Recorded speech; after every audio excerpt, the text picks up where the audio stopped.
This channel does not promote any violent, harmful, or illegal activities. All content provided by this channel is meant for an educational purpose only. TV9 Bangla মানুষের কথা বলে আরও একবার প্রমাণ করলাম আমরা। রাজারহাটের নারায়ণপুরে খোদ পরিবেশ দপ্তরের মেয়র পরিষদ রহিমা বিবি মণ্ডলের ওয়ার্ডে আইনকে বুড়ো আঙুল দেখিয়ে জলাশয় ভরাটের খবর করি আমরা। আজ থেকে ভরাট করা জলাশয় পুনরুদ্ধারের কাজ শুরু করে দিল বিধাননগর পুরসভা। গার্ডেন রিচ কাণ্ডের আবহে রাজ্য প্রশাসনের আশ্বাসে ভরসা রেখে জলাশয় বোঝানোর প্রতিবাদ করেছিলেন বাসিন্দারা। প্রতিবাদ করায় প্রতিবাদী মহিলাদের মেরে ঘরে ঢুকিয়ে দেওয়ার হুমকি দিয়েছিল জলাশয় ভরাটে যুক্ত অভিযুক্তরা। আমরা একমাত্র TV9 বাংলায় প্রশ্ন তুলেছিল, খোদ পরিবেশ দপ্তরের MIC ওয়ার্ডে কেন এমন নির্দেশ? খবরে শোরগোল পড়ে যায়। আমার কাছে খুবই আনন্দের, কিন্তু তার সাথে সাথে এটাও চাই যে যারা এইটার প্রতিবাদ করার জন্য আমাদেরকে এরকমভাবে হুমকি দিয়েছিল তাদেরকে অবিলম্বে শনাক্ত করে একটা কোনো ব্যবস্থা তাদের জন্য নেওয়া হয়। আর যখন মিডিয়া দেখায়নি তখন আমাদের অভিযোগ নেওয়া হয়নি, আমাদেরকে রীতিমতো তাড়িয়ে দেওয়া হয়েছিল। হ্যাঁ, আমাদেরকে হুমকি দেওয়া হয়েছিল, বাড়ির সামনে দাঁড়িয়ে, রাস্তায় দাঁড়িয়ে অকথ্য ভাষায় গালিগালাজ করা হয়েছিল। আর আজকে দেখছি পুরো পরিস্থিতি পাল্টে গেছে, ভালো লাগছে। কিন্তু যারা করেছে তাদের আমরা কঠিন শাস্তি চাই। আমাদের যেটা সব থেকে খারাপ লেগেছে, এরকম তো একটা অন্যায় কাজ, এখন বুঝতে পারছি এটা একটা অন্যায় কাজ। প্লাস আমাদের বাড়ির মেয়েদেরকে যে অকথ্য ভাষায় গালাগালি এবং যেগুলো করা হয়েছে, আমরা আপনাদের মাধ্যমে প্রশাসনকে জানাতে চাই এই ছেলেটি যারা এরকম গালাগালি করেছে তাদেরকে একটা যথাযথ ব্যবস্থা দিতে হবে, যাতে দ্বিতীয়বার এইসব করার ওরা সাহস না পায়। আমাদের কাছে কোনো খবর ছিল না, যে মুহূর্তে খবর এসছে আমরা সেই মুহূর্তে রেজিস্টার করে দিচ্ছি। আপনারা ম্যাপ দেখেছেন, এটা কি জলাশয় না লো ল্যান্ড? এখনই কিছু বলতে পারছি না, আমি স্পোক পার্সন নয় তো ডিপার্টমেন্টের, ঊর্ধ্বতন কর্তৃপক্ষ জানানো। আপনাদের কাছে তো একটা প্রিলিমিনারি তথ্য আছে, এটা জলাশয় না নো ল্যান্ড? যা জানানোর ঊর্ধ্বতন কর্তৃপক্ষ জানাবে। না, এটা কি জলাশয় হিসেবে রেস্টোর? আমি আপনাকে বলছি ঊর্ধ্বতন কর্তৃপক্ষ যা জানানোর জানাবে। জলাশয় হিসেবে রেস্টোর যেটা ছিল সেভাবে রেস্টোর হচ্ছে। কি ছিল যেটা এখন দেখছেন সেরকমই রেস্টোর হচ্ছে। যে মাটিটা পড়েছিল বলে অভিযোগ আছে, সেই মাটিটাকে তুলে দেওয়া হচ্ছে। MIC-রাই তো করাচ্ছে এসব। গার্ডেন রিচে কাউন্সিলরের অঙ্গুলি হননে হয়েছে, এখানে তৃণমূলের MIC MLA এরা জড়িত। নারায়ণপুরের ওই চত্বরটা, ওই 2, 3, 4 নম্বর ওয়ার্ড একেবারে ঘুঘুর বাসা হয়ে রয়েছে। ওখানে বিল্ডিং প্ল্যান কিভাবে পাস হয় আমরা জানি, কোন সালের বিল্ডিং প্ল্যানে কোন সালে বাড়ি হচ্ছে সেসবও খবর আমাদের আছে। অভিযোগ আমাদের কাছে আছে, পুরনো প্ল্যানে ওখানে বিভিন্নভাবে বাড়ি স্যাংশন হয়।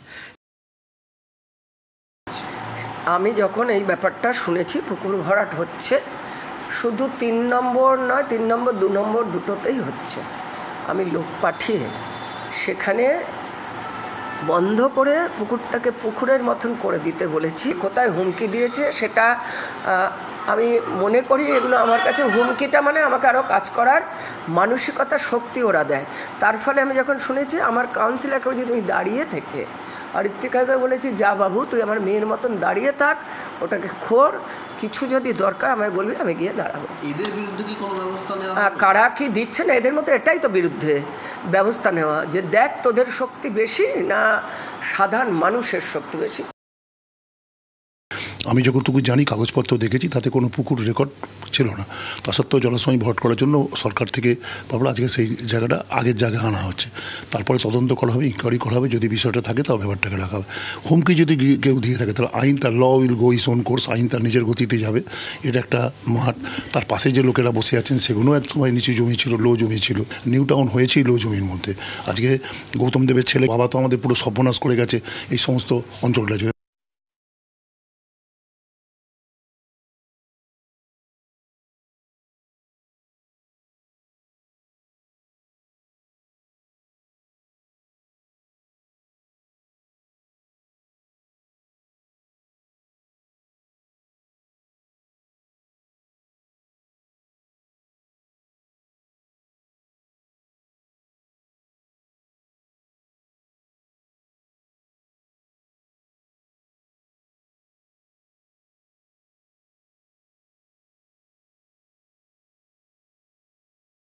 চলছে, কোনো বাধা দেওয়া সত্ত্বেও উনি কিছু করছেন না।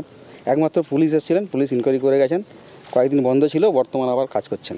কত জায়গাতে পুকুর আছে? 13.5 ডিসমিল পুকুর আছে রেকর্ডে। সুনীল পরামানিক নতুন কিনেছেন, উনি জায়গা পুকুর ভরাট করছেন। সুনীল পরামানিকের জমির ভেতরে 1.5 ডিসমিল ঢুকে আছে, অটোমেটিক বাড়ি বানানো হয়েছে 3 তলা। তখন কেউ বাধা দেয়নি? তখন বুঝলাম না, যখন সার্চিং করে পেলাম তখন বাড়ি অটোমেটিক হয়ে গেছে। না, সেরকম আমার কাছে কোনো অভিযোগ নেই। তাহলে আপনি কাজ বন্ধ করে দিলেন কেন? কাজ তো বন্ধ করেনি, কাজ তো হচ্ছে আমার। আপনি মাটি ফেলছিলেন, তারপরে নাকি কাজ শেষ হয়ে গেছে। আচ্ছা, মাটির কাজ তো শেষ হয়ে গেছে, মাটি ফেলার আর দরকার নেই। যে পুকুরে যাতে বাইরের জলটা না ঢোকে তার জন্য পাড়টাকে উঁচু করে। আচ্ছা, ব্যাস, আর কিছু করে।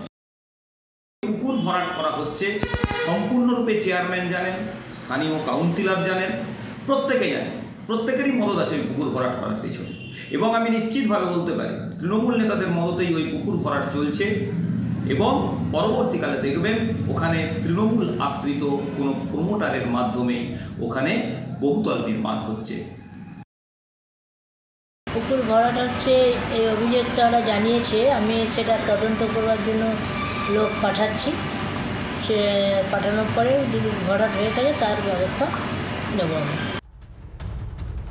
অবৈধভাবে ভরাট হচ্ছে জলাশয়, অভিযোগ করেছিলেন খোদ বিধায়ক। তারপরও দখলদারদের দাদাগিরি থামছে কই?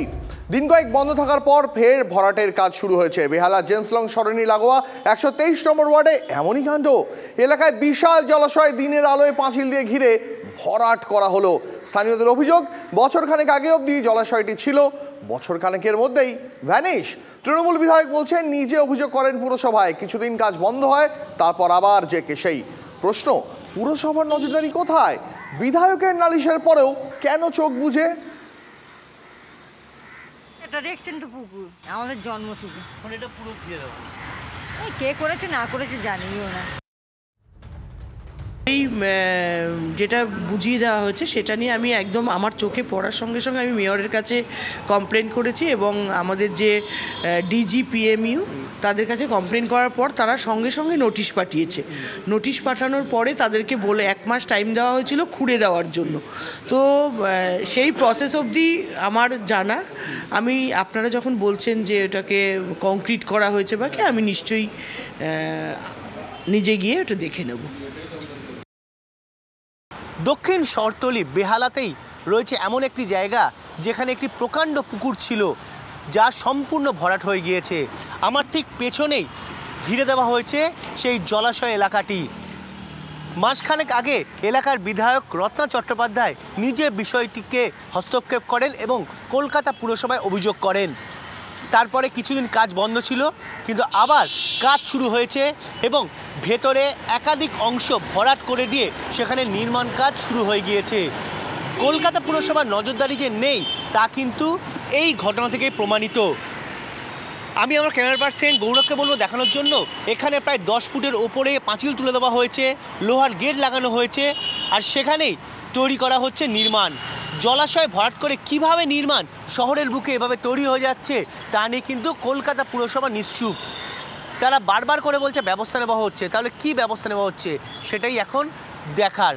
যদিও মেয়র জানিয়েছেন যে বারবার তারা সব দিকে গুরুত্ব দিচ্ছেন, নজরদারি বাড়ানো হচ্ছে, কিন্তু কোথায় সেই নজরদারি সেটাই কিন্তু প্রশ্ন রয়ে যাচ্ছে। ক্যামেরায় গৌরবের সঙ্গে শান্ত ভট্টাচার্য, TV9 বাংলা, কলকাতা।